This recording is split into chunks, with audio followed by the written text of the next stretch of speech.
오늘 우리에게 주시는 하나님의 말씀은 로마서 1장 16절에서 17절까지의 말씀입니다. 로마서 1장 16절에서 17절까지의 말씀입니다. 제가 가진 성경책 신약성경 239쪽에 있습니다. 봉독하겠습니다. 내가 복음을 부끄러워하지 아니하노니 이 복음은 모든 믿는 자에게 구원을 주시는 하나님의 능력이 됨이라.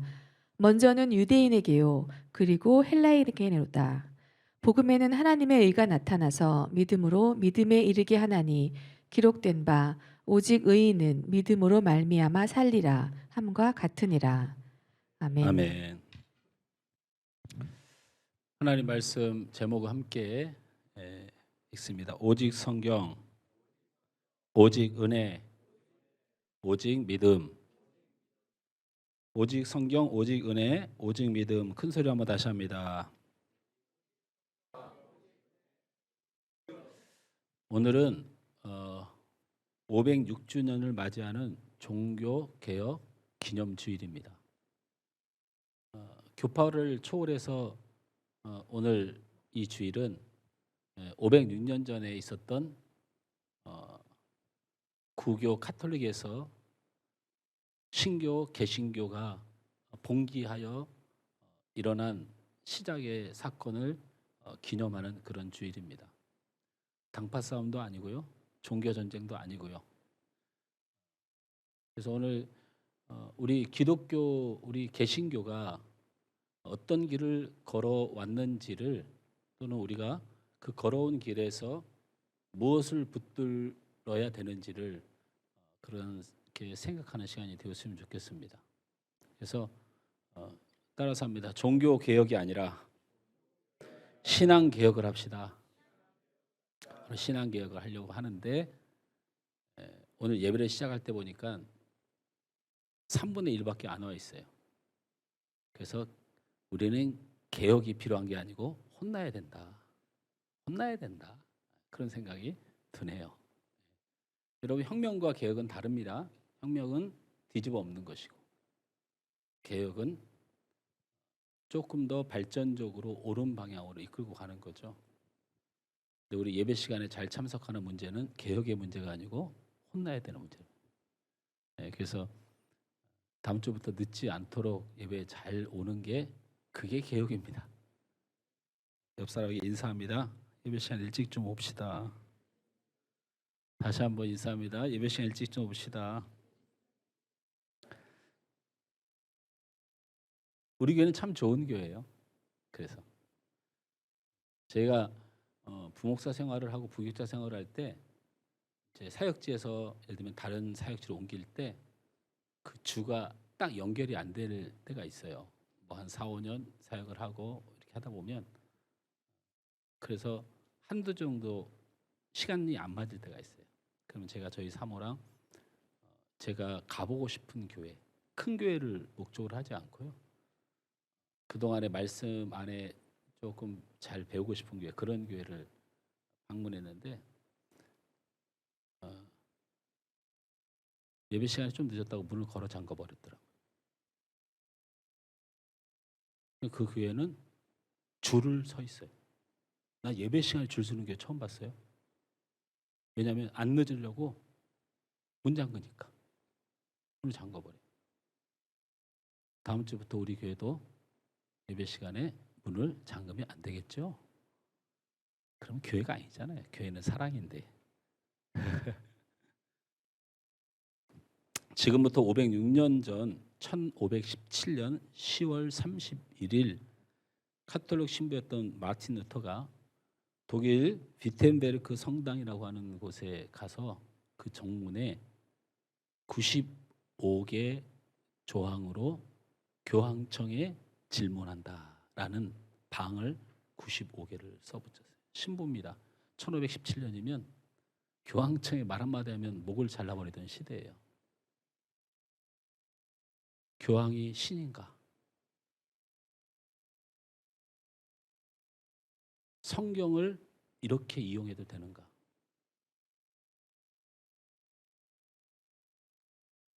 이런 여러 가지 항목을 가가지고 95개 조항의 반박문을 써 붙인 날입니다. 이것이 종교개혁의 시작이 되어서 그 후로 한 번도 빠지지 않고 10월 마지막 주일은 종교개혁주일로 지켜온 지가 506년이 되었습니다. 절기가 되었다고 제가 늘 절기설교를 얽매여서 하는 스타일은 아닙니다. 근데 종교개혁주일이 되었으니 오늘 이 예배 시간에 하나님 주시는 감동으로 하시고 설교를 듣는다기보다는 우리 기독교 역사와 그리고 우리 현재와 미래를 탓하지 말고 여러분 스스로를 개혁하는 그런 좋은 시간이 되었으면 좋겠습니다. 우리 기독교 역사는 중요한 몇 번의 전기를 맞이합니다. 첫 번째는 초대 교회입니다. 온갖 핍박 속에 박해를 받아오면서 지하 카타콤에서 숨어 예배를 드리고 예배 드리는 자마다 순교를 당하는 시대를 살았던 초대 교회 역사가 있었습니다. 그럼에도 불구하고 성령 충만한 사도들과 믿음의 성도들은 이 복음으로 자유함을 누렸고 이 복음 때문에 순교했고 이 복음을 온 세상에 전하기 위하여 로마로 진격했습니다. 당대의 전 세계에서 최강의 나라였던 로마는 이 기독교인들을 핍박했으나 예수 믿으세요 외치는 시체가 로마 성을 넘을 정도로 쌓이도록 기독교인들은 예수 복음을 전하기 시작했습니다. BC 313년에 로마 콘스탄틴 황제는 더 이상 예수님의 살아 계심을 숨길 수도 그리고 거짓으로 말할 수도 없으니 이 로마의 국교는 기독교이다 라고 선언을 하게 됩니다. 그 후로 교회는 새로운 전기를 맞이하게 됩니다. 숨어서 가정이나 동굴에서 드리던 예배를 이제는 당당하게 어디서나 드릴 수 있게 되었습니다. 수많은 사람들이 교회로 몰려오게 되었고 그로 인해 대형 예배당을 짓는 일이 불가피할 정도로 많은 변화가 왔습니다. 온 세상은 기독교 천지가 되었고 교회는 힘을 가지게 되었습니다. 교회가 힘을 가지면 그 힘이라는 것 자체가 굉장히 무섭습니다. 황제가 교황을 쳐서 죽이면 황제의 나라가 되고 교황이 힘이 세서 황제를 죽이면 교황의 나라가 되는 교회가 정치와 힘을 갖기 시작한 것이죠. 교회가 힘을 갖는 건 나쁜 것이 아닙니다. 그러나 힘이라고 하는 것을 세상적 힘이라는 것을 갖는 순간 말도 안 되는 힘의 강화 요소들이 생겨나게 됩니다. 다시 말하면 교회 안에 신비적인 요소가 들어오기 시작했습니다. 신비로 오신 분은 우리 하나님밖에 없습니다. 다른 것들은 다 보편적인 것입니다. 여기 있는 목사가 신비한 사람입니까? 아닙니다.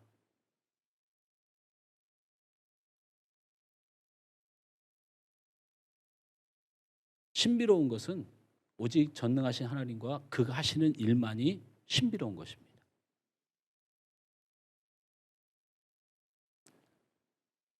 예배에 신비적 요소가 들어오기 시작했습니다.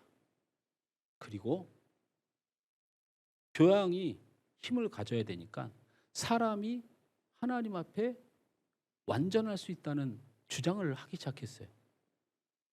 그래서 고해성사를 하기 시작했어요. 말이 안 되죠? 그런 게 왜 생겨났는지 나중에 이야기하겠지만 고해성사가 생겨나고 성 바울, 성 베드로 사람의 이름에 거룩히 한다는 붙이기 시작한 이유는 단 한 가지 목적 때문입니다. 바로 교황을 신격화하긴 명분을 쌓아갔던 것입니다.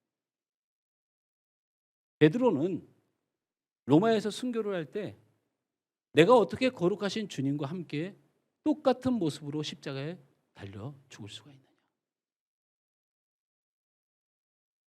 나를 거꾸로 매달아 죽여달라. 거룩하신 예수님만을 바라보며 신앙생활했던 고귀한 신앙 앞에 그를 하나님으로 만들어서 베드로도 그렇게 하나님이었으니 나도 하나님이 될 수 있다. 신부들도 하나님이 될 수 있다. 그런 천주교는요 이단입니다. 제가 베트남을 갔다 왔는데요. 베트남은 종교를 허락하지 않습니다. 있어도 되는데 포교 활동을 못합니다. 그래서 기독교인이 거의 없습니다. 근데 희한하죠? 여러분 베트남에 불교 인구가 70%가 넘는데요. 절보다 천주교가 많습니다. 절보다 천주교가 많아요. 성당이 더 많아요. 깜짝 놀랐어요. 의리의리합니다. 왜 그게 가능합니까? 제사를 허락했기 때문에 그래요. 조상을 섬기는 일을 허락했기 때문에 그 코드가 맞아 들어가는 거예요. 저희 교회도 제사를 드리는 성도들이 있는 걸로 알고 있어요. 그런데 세상을 살아가면서 자신의 문화와 가치와 그 형성 과정 안에 내가 받아오던 정서가 있습니다. 저는 그분들이 귀신을 믿거나 섬긴다고 생각하지 않습니다. 부모를 섬기는 방법, 사랑하는 방법, 그렇게 우리의 과거의 핏줄에 대한 사랑이라고 생각합니다. 그게 복음 안에서 예수 안에서 다시 하나님 앞에서 새로워지길 원합니다. 잘못된 것이라도 정죄보다는 얼마든지 시간이 있습니다. 주님 은혜 주시길 저는 구할 뿐인데, 자 그래서 힘이 생기니까 마리아를 신격화하기 시작했어요. 일단 첫 번째는 가장 합당한 이유 아닙니까? 예수님을 낳았지 않습니까? 그렇죠? 그러니까 가장 신격화를 시작한 게 마리아 성상부터 시작을 한 거예요. 나 외에 다른 신을 섬기지도 말고 나 외에 다른 형상도 만들지 마라. 그리고 그 형상 앞에 절도 하지 마라. 여러분 이건 십계명입니다. 그들도 다 알고 있는 십계명이에요. 어떻게 이럴 수가 있을까요? 바로 그게 힘이라는 무서운 원리입니다. 힘을 가지려고 애를 쓰다 보면 별게 다 들어오는 거예요. 신비한 거, 여러분 막 교회가 신비한 일이 벌어진다 막. 제가 진짜 신비한 일 말씀드릴까요? 수인이가 독일을 갔잖아요. 떠나는 날 우리가 그 잘 갔다 오라고 축복성을 불러줬잖아요. 이것저것서 우는데 울지도 않아. 그래서 끝나고 욕 먹었어요. 야, 너는 그래도 너무 안 우는 거 아니냐 했더니, 아버지, 다 하나님 뜻이 있어서 가는 거야. 뭘 그렇게 슬퍼해? 하나님이 내 인생을 계획하시고 진행하시는데, 이 목사가 이렇게 믿음이 없어, 김 목사. 그 친구는 저를 김 목사라고 불러요. 여러분도 그렇게 부르세요. 내 자식도 나한테 목사님이라고 안 부르는데 제가 성도들한테 뭘 목사님이라고 부르기를 원하겠어요. 김 목사 믿음으로 살아 그러고 갔어요. 근데 가서 그 대성통곡을 하는 그 모습을 영상을 통해서 봤어요.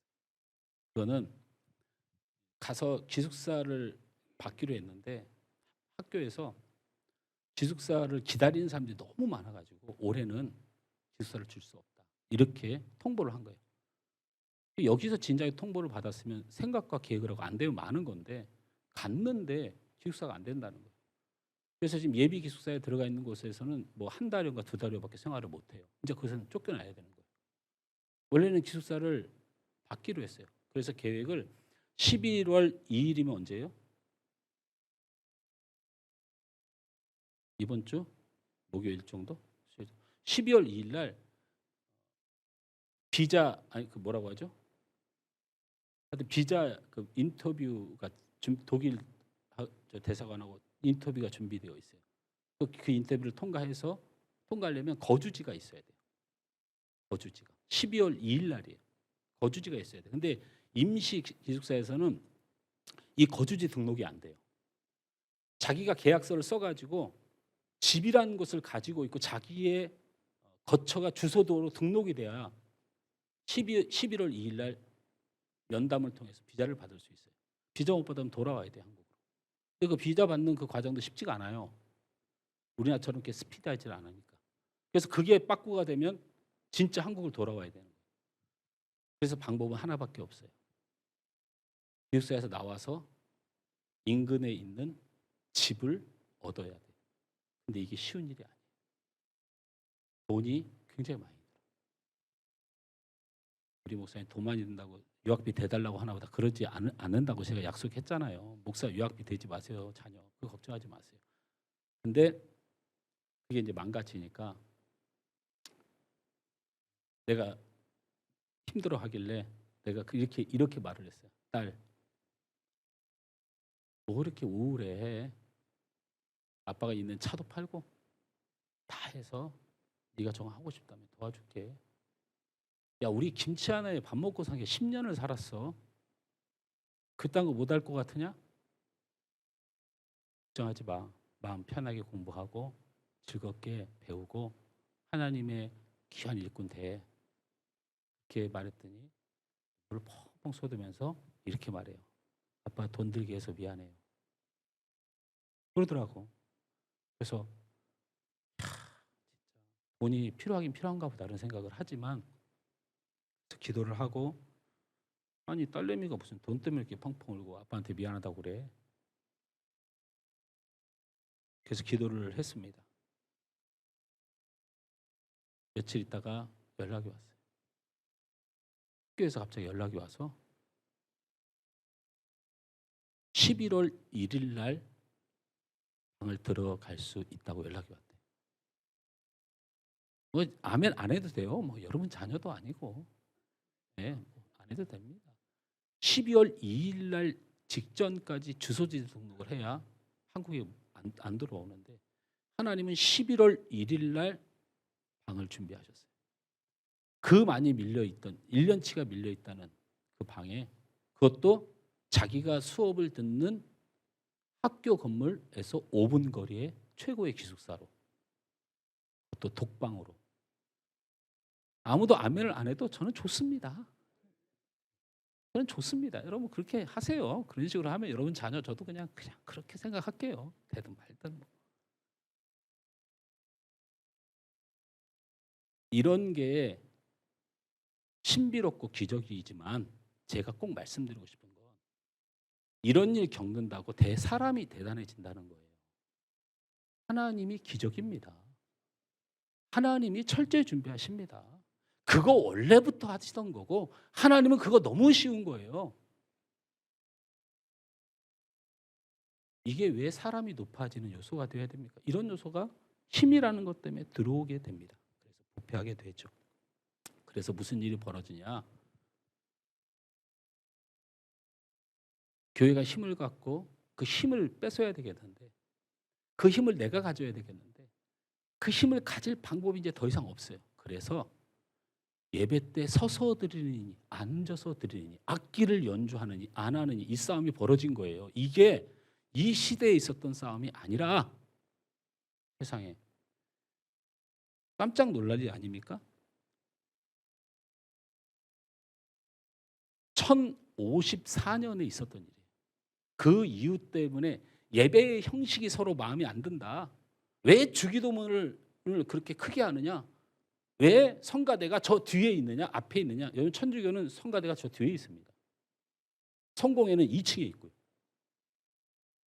이걸로 싸움이 나서 나눠진 교단이 바로 동방정교회입니다. 러시아에 가면 뭐 이렇게 성수 같은 거 두고 신부 옷 입고 이렇게 돼서 십자가는 있긴 한데 그게 동방정교회입니다.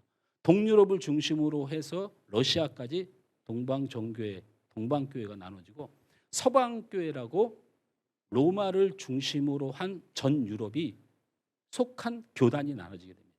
그게 바로 로마 카톨릭입니다. 동방정교회와 로마 카톨릭이 왜 나눠졌냐고요? 예배 형식이 서로 안 맞아서인데 그거 예배 형식 때문이 아닙니다. 힘 때문에요. 힘 때문에.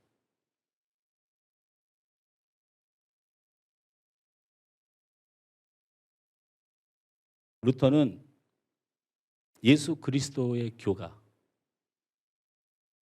변질되고 복음이 변질되고 교회의 본질이 변질된 책임에 대하여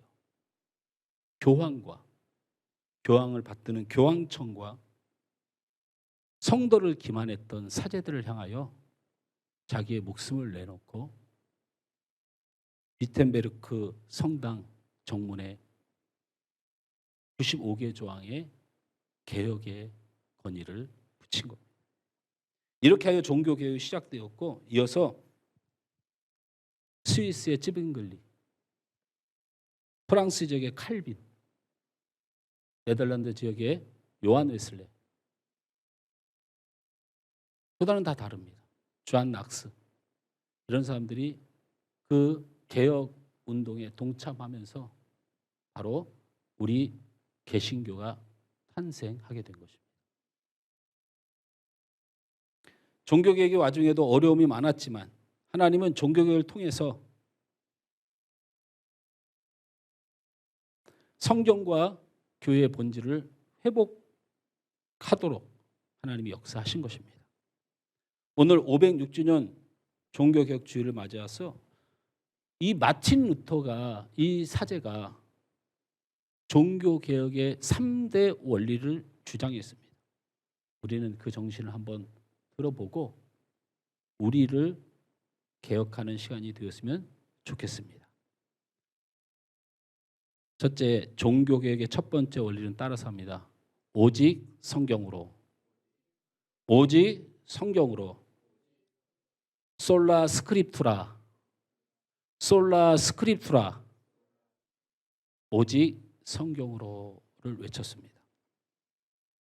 그 당시에는 성경을 아무나 읽을 수 없었습니다. 못 읽겠습니다. 교황이 허락한 선지자들 외에는 성경을 읽을 수 없었습니다. 그래서 일반 백성들은 성경을 가지고 있지 않았습니다.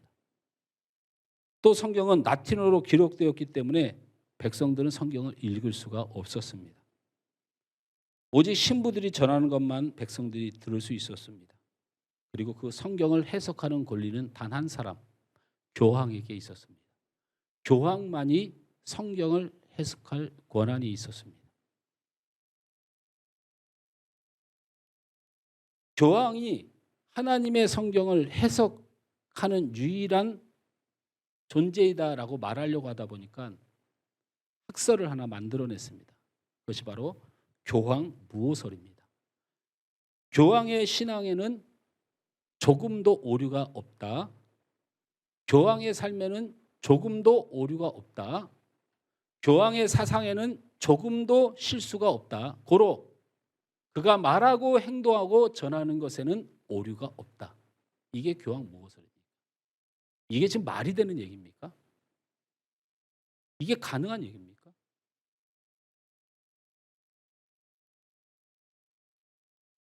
결어서 결국 교황의 생각, 그의 사상이 신앙과 행위의 표준이 되었던 것입니다.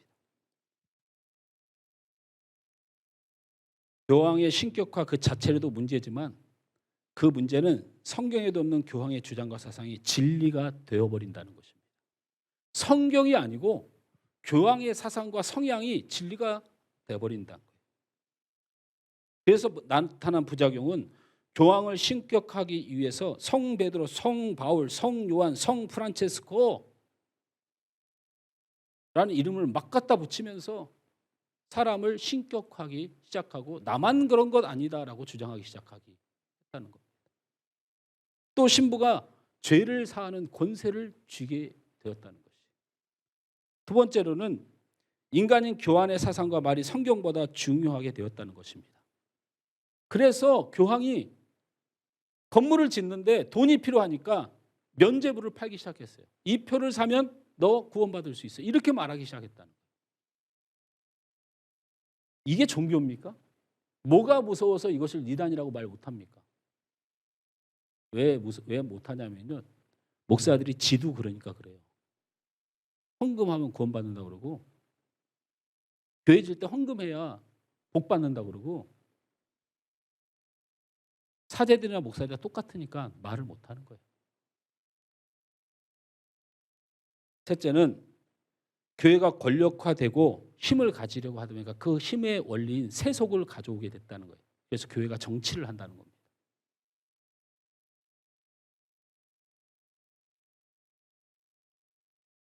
루터는 교황이라는 사람의 사상과 말이 아닌 오직 성경이 사람들에게 읽혀지고 오직 성경을 성도들에게 가르쳐야 하고 오직 성경을 통한 성령의 감동으로 판단해야 한다.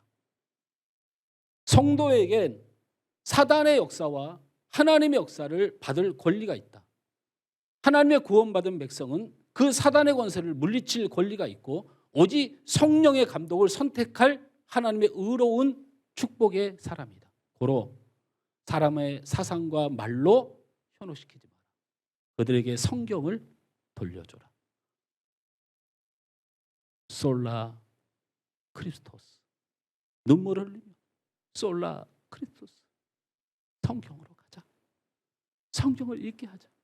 도대체 너희들 왜 그러냐?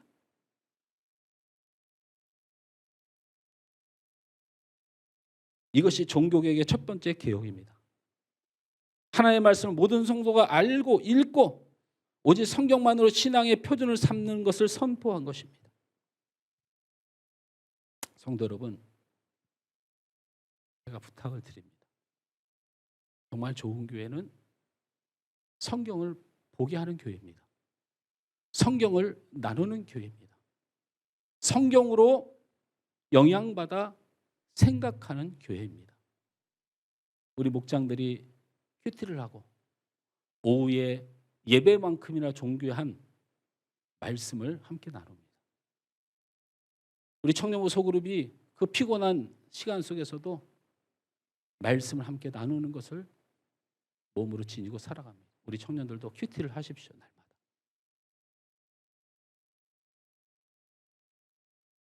여러분, 성경이 왜 중요합니까? 어제 우리 이제 제자반 사기가 마지막 1시간 남아서 다음 주면 사기가 수료를 합니다. 이제 5기를 모아 하나님 말씀을 또 함께 나눌 것인데 하나님의 말씀을 큐티하는 게 얼마나 중요하냐면 여러분 예수님이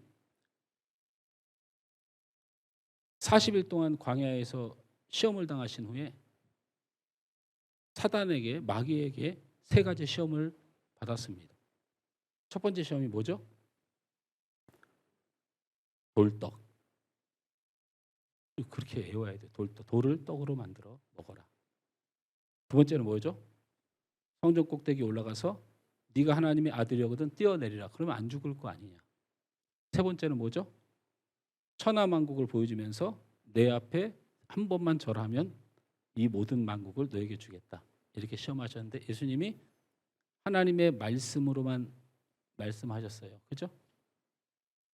돌을 떡으로 만들어 먹으라고 했을 때 뭐라고 말씀하셨습니까?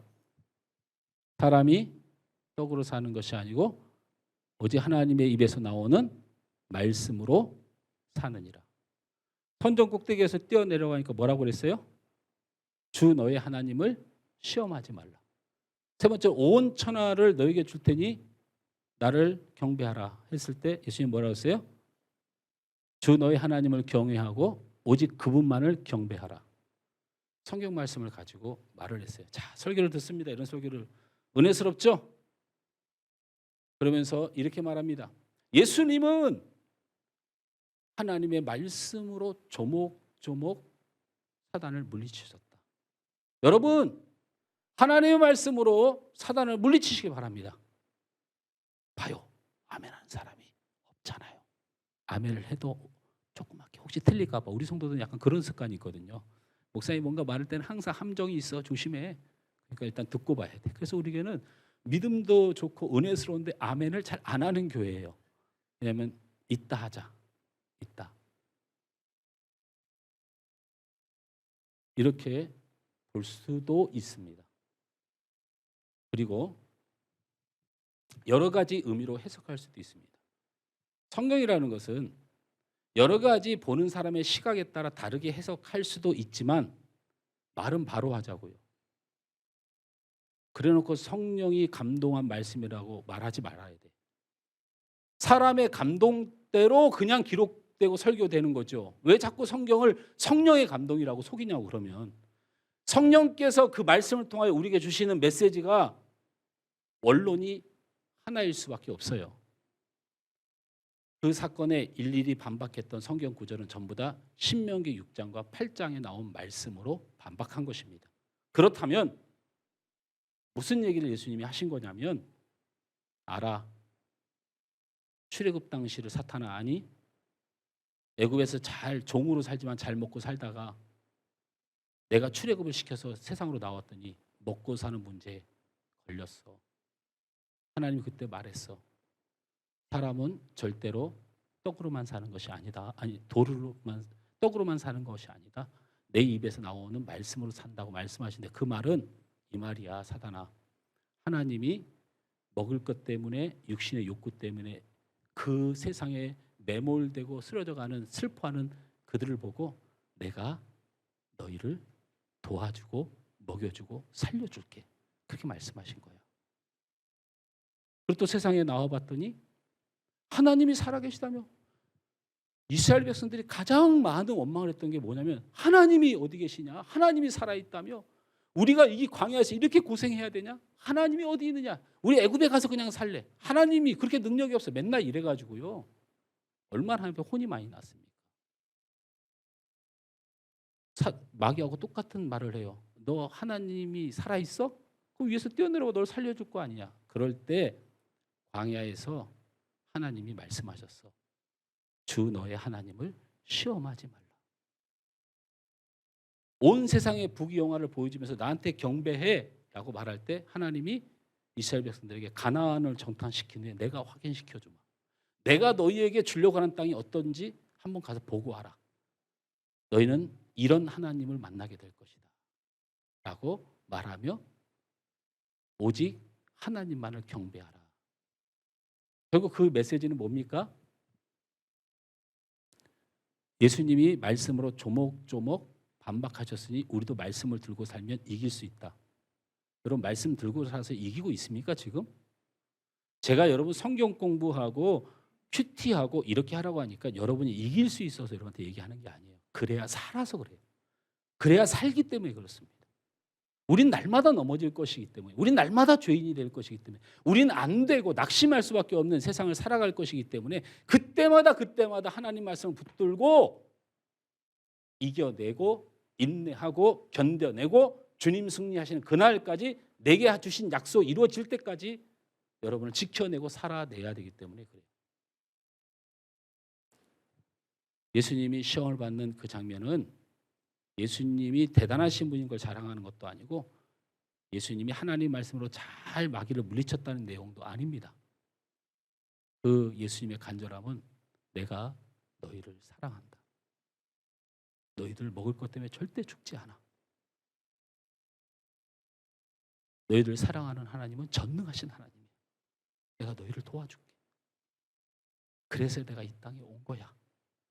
하나님 하늘 보자 버리고 이 땅에 육신을 입고 온 이유는 내 사랑하는 백성들이 잠시 사는 이 세상에서 고통받기 때문에 내가 그들과 함께 있고 내가 그들을 사랑하기 위해서 온 거야. 그 말이 예수님이 받으신 시험의 사건의 본질이에요. 그걸 읽고 나서 마음에 우리 하나님이 나를 사랑하신다. 우리 하나님 나를 지켜주신다. 우리 하나님 부하신 하나님이다. 라는 믿음을 가지면 돼요. 말씀이라는 게 얼마나 중요한지 알아야 돼요. 말씀이라는 게.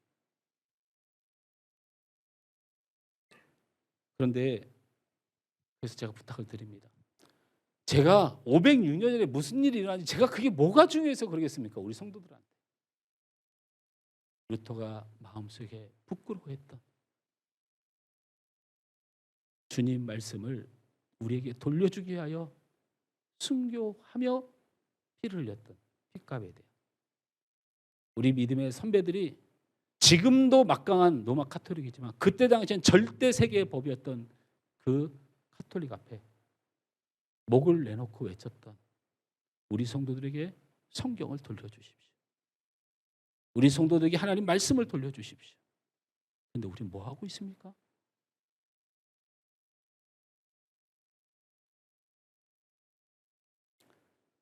오늘은 이태원 참사 1주년이기도 합니다. 오늘이. 제가 글을 하나 읽어드릴게요. 이태원 사망자 유가족 협의회에게 나라를 지키다가 돌아가신 분들의 명예를 지키고 소방관의 명예를 지키고 타인의 목숨을 구하다가 돌아가신 분들의 명예를 지키고 여러분은 어디에 해당하나요? 당신들의 자식들은. 그 시간에도 열심히 일하고 공부하고 아르바이트하는 수많은 젊은이들이 그 서양 귀신 놀이는 쳐다보지도 않는다는 걸 아시나요?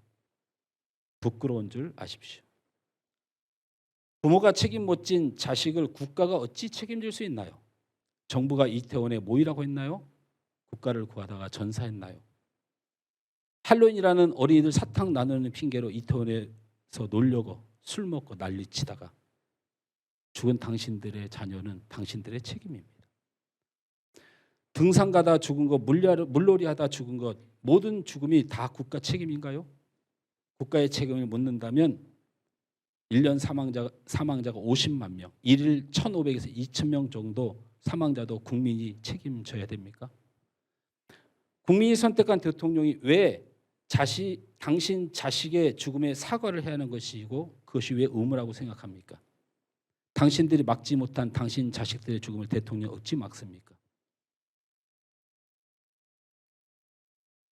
10조를 배상해 줘도 모자란다고요? 국가가 왜 당신 자신들에게 안전교육을 못해 사망한 데 대한 배상을 해야 됩니까? 왜 내가 낸 세금이 당신들에게 주어져야 합니까? 왜 당신들은 당신 자식들에게 이태원 가지 말라고 하지 않으셨습니까? 당신들도 당신 자식이 이태원에서 죽을 줄 알았다면 결단코 보내지 않았겠죠. 그러니 당신이 책임지십시오. 이태원 할로윈 홍보에 경쟁에 나섰던 KBS, MBC, SBS 등 방송사에게 책임을 왜 묻지 않습니까?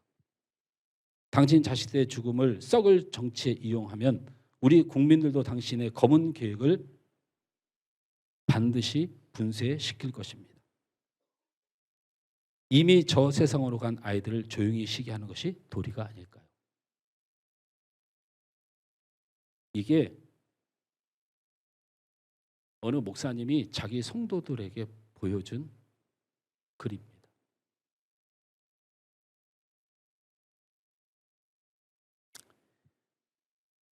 조목조목 여기에 일리가 있는 이야기들이 굉장히 많습니다. 그리고 이렇게 생각하는 것이 틀리다고 저는 말하지 않겠습니다. 단 여러분 한 가지 분명히 아십시오. 우리 교회 성도가 자기 자식이 이태원 가서 놀다가 죽었다면 제가 그 장례식 가서 이 글은 못 읽습니다. 못 읽어요. 제가 아무리 보수주의자고 제가 아무리 국힘을 주장하는 사람이라고 하더라도 이 글만은 못 읽습니다. 내 성도 자식이 놀다가 죽었다고 잘 죽었다고 제가 하겠습니까? 얼마나 힘드냐고. 얼마나 고통받냐고.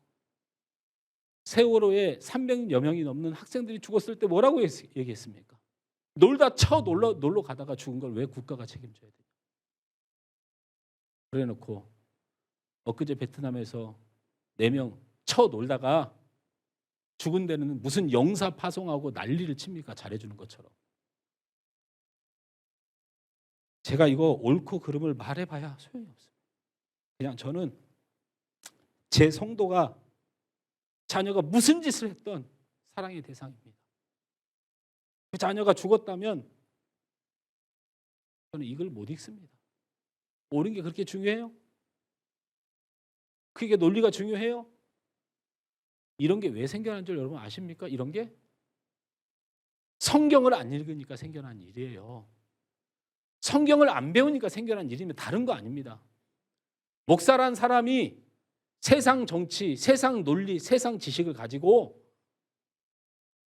그 사실관계와 그게 정의롭다고 생각해서 선포하면 안 됩니다. 여기 술 먹는 사람 있어요, 없어요? 있어요, 없어요? 제가 술 먹는 사람 정지한 적 있습니까? 술 먹지 말라는 게 옳지만 안 하는 이유는 나는 그보다 더 큰 죄인이라 주님 앞에 할 말이 없는 자고, 첫째는. 그리고 교회는 그 어느 것도 행위로 정죄되지 않고 오직 예수님의 보혈로 씻는 곳이기 때문에 그렇습니다. 누군 옳은 거 몰라서, 누군 세상 논리로 잘 되는 거 몰라서 여기서 이러고 있습니까, 여러분? 여기 세상에 큰 교회가 얼마나 많은데 여러분 여기서 왜 있는 거예요? 저도 잔머리 쓰고 애써서 큰 교회 가면 갑니다. 우리 다 그렇게 흩어집시다. 그렇게 세상 논리가 그렇게 좋고 세상 방향이 그렇게 좋으면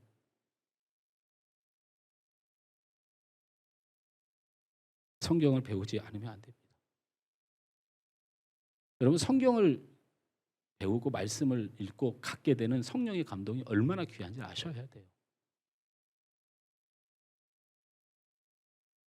여러분 나라의 정치 정당이 뭐가 좀 낫다? 여러분 다 똑같습니다. 다 똑같아요. 그래서 여러분이 좋아하는 정당, 좋아하는 사상, 좋아하는 정치를 잘 따르고 투표하고 그리고 좋아하고 응원해 주십시오. 단 기독교인으로서 모든 위정자를 위해서 기도하라고 했으니까 대통령 너무 미워하지 마세요. 사람마다 자기가 가진 인격의 한계가 있고 배운 수준의 한계도 있고 또 대단히 막 잘 배우고 대단히 인격적이라고 하는 사람이 때로는 막 성추문에 때로는 막 사기에 보셨지 않습니까? 사람이 하는 일에 대해서 그냥 여러분 기도해 주시면 돼요. 사랑해 주시고 기도해 주세요. 기독교인은 성령이 주시는 성경이 주시는 마음으로 풀어내는 겁니다. 여러분이 그렇게 하지 못하고 있는 것 대표적인 게 시간이 많이 갔습니다만은 여러분 우리나라에서 장로교라는 교가 하나였습니다. 근데 이 장로교가 고신이라고 하는 장로교와 그다음에 일반 장로교가 나눠지는 계기는 바로 주기철 목사님 이런 분들이 저는 신사참배할 수 없습니다. 일제 감정기 때 우상 앞에 절할 수 없습니다. 해서 다 감옥에 갔습니다. 감옥에 갔어요. 근데 그동안에 남아있던 목사들과 교회들이 죽기 싫잖아요. 그러니까 어제 우리 제자반에 목에 칼을 대고 예수 믿을래 안 믿을래 하면 어떻게 하시겠습니까? 이런 질문을 농담 삼아 했더니 예수 믿을래 안 믿을래 하면서 손톱 뽑으면 되게 아플 것 같은데 막 이러더라고요. 제가 누구라고 말하면 괜히 힘들어지실 것 같아가지고 아니 그런 말을 하기 전에 나도 나는 뭐 죽어도 예수 믿는다고 얘기하지 이렇게 얘기했다가 눈을 막 빼려고 하면 아플 것 같은데 이러면서 나도 갑자기 마음이 막 흔들려요. 나도 약간 힘들 것 같은데 그런 육적인 고통이 너무 두려워서 신사참배를 하게 됐어요. 교회가. 근데 문제는 뭐냐면 감옥에 있던 그 손톱이 다 빠지고 눈이 빠지고 팔이 잘리고 이런 목회자와 성도들이 해방이 돼서 딱 나와보니까 자기들은 그지. 그때 신사참배를 하고 살아났던 교회들은 크게 교회를 지어서 부흥하고 있어. 그래서 우리는 신사참배를 하고 하나님 영광을 가르친 그래서 사람을 속여 세운 교회와 함께할 수 없다고 나간 교단이 고신측입니다. 남은 교단이 그 나머지 교단 다예요. 사랑의 교회, 영락교회, 명성교회, 이 건너편의 감놈교회 다 이 별내지는 모든 교회 또 거기에 하늘소망교회 어떻게 하실 거예요? 신사참배를 한 교회가 교회입니까? 신사참배를 한 목사가 목사입니까? 근데 왜 그런 교회를 여러분 다니고 계세요?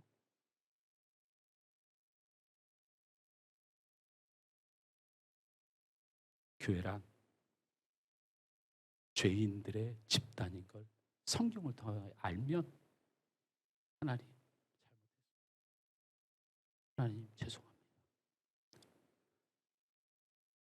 영락교회 원로 목사님이 구신측 교단에게 무릎을 꿇고 돌아가시기 직전에 말씀하셨어요. 우리가 잘못했어요. 한 번만 용서해 주십시오. 얼마 전 얘기예요. 잘못을 보는 게 아니고 이 한국교회가 왜 하나님의 교회로 성도들이 오냐면 교회는 성경의 가르침의 감동으로 세워지기 때문에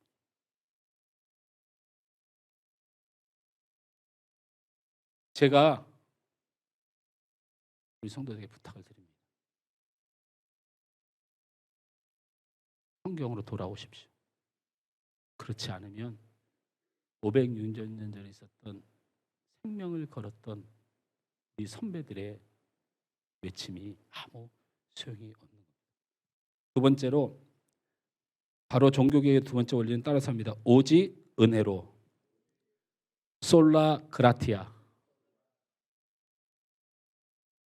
면죄부를 돈으로 사면 구원을 받는다고 주장했고, 돈을 더 걷기 위해서 천국이 아닌 연옥이 있다고 주장했고, 살아있는 사람 구원받을 때 면죄부 사라고 돈을 모으니까 돈이 모자라요? 그러니까 자기 죽은 조상들도 전부 다 연옥이 있다고 주장해가지고 그 조상들이 천국과 지옥에 간 게 아니고 너희들이 돈을 얼마 더 내면 천국 갈 수 있다고 주장해서 면죄부를 팔기 시작했습니다. 교황청이 처음으로 면죄부를 판 것은 1096년에 팔기 시작했습니다. 여러분, 이건 십자군 전쟁의 물자와 용병들, 병사들 사는 돈을 마련하기 위하여 면죄부를 만든 것입니다. 그리고 두 번째는 베드로 성당을 건축할 때 교황청은 한꺼번에 8,000명이 미사를 드릴 수 있는 대성당을 만듭니다. 이걸 짓는 데만 100년이 걸렸는데 이 100년 동안의 공사비를 마련하기 위하여 면죄부를 판 겁니다. 성경이 없습니다. 우리가 구원받는데 돈이 필요합니까? 하나님의 은혜로 구원받습니다. 예수 그리스도를 십자가에 달아 우리의 죄를 속하여 그 하나님 아들의 핏값으로 당신의 모든 것을 내어줌으로 하나님의 은혜로 구원을 받습니다. 오직 은혜로 사는 것입니다. 저는 우리 성도들, 우리 교회에 비전을 볼 때 감사, 다른 말로 말하면 은혜를 봅니다.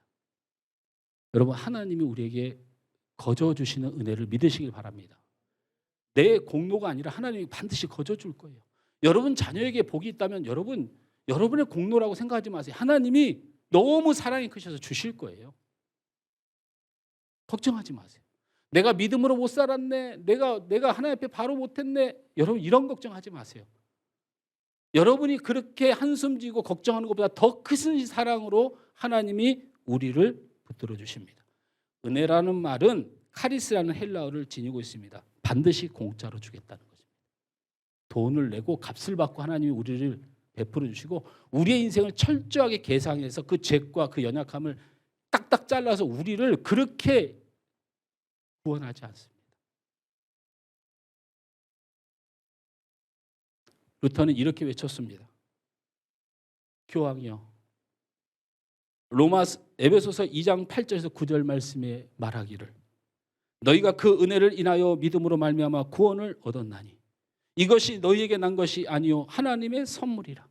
행위에서 난 것이 아니니 이는 누구든지 자랑하지 못하게 하려 함이라 말씀하셨습니다. 그런데 어떻게 교황이 구원할 수가 있습니까?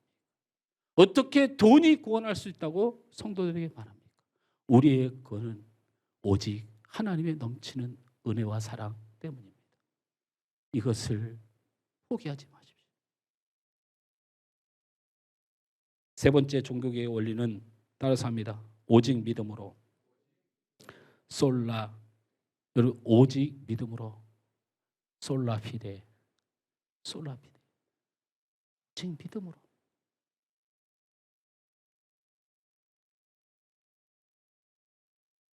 루터는 너무 마음이 아팠습니다. 자기 동료들이 수도원으로 들어갑니다. 굶다가 죽습니다.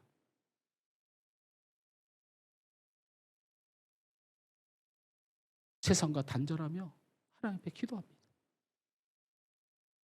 루터가 동료들한테 갔습니다. 왜 이러느냐? 하나님 앞에 죄 짓지 말아야 돼. 하나님 앞에 바르게 살아야 돼. 이렇게 말하기 시작했습니다. 루터는 구텐베르크 성당 앞에서 교황에게 이렇게 외쳤습니다. 복음에는 하나님의 의가 나타나서 믿음으로 믿음에 이르게 하나니 기록된 바 오직 의인은 믿음으로 말미암아 살리라 하셨습니다. 우리의 행위로 어떻게 하나님을 높일 수가 있습니까? 우리가 우리를 어떻게 거룩하게 할 수 있습니까? 그러나 성경은 우리에게 하나님을 믿는 믿음, 예수 그리스도가 우리가 구원자 되신다는 그 믿음, 그분이 우리의 능력이 되신다는 그 믿음, 그 믿음이 곧 의라고 말씀하셨습니다. 그러니 저 죽어가는 내 동료들에게 교황이여, 너희가 하나님을 믿는다면 거룩한 자니라 라고 말씀해 주십시오. 이 정신이, 이 신앙이 우리가 가져야 될 신앙입니다.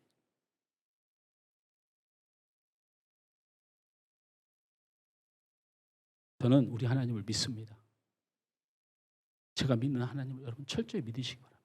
공부하는 친구들, 미래를 준비한 청년들, 그리고 자녀를 둔 우리 부모님들, 세상은 정답을 갖고 있지 않음을 아셔야 됩니다.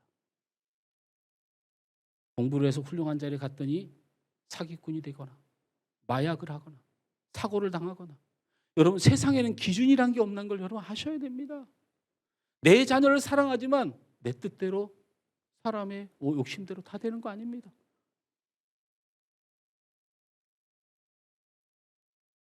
오직 하나님이 계획하시고 하나님이 붙으신 자녀가 되도록 그 믿음을 가지고 사시면 하나님만큼 됩니다.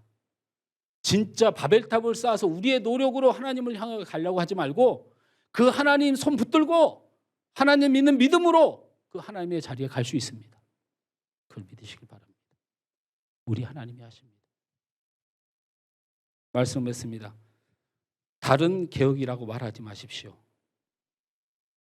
세상의 논리의 개혁도 아니고 네가 잘하네 못하네에 대한 이야기도 아닙니다.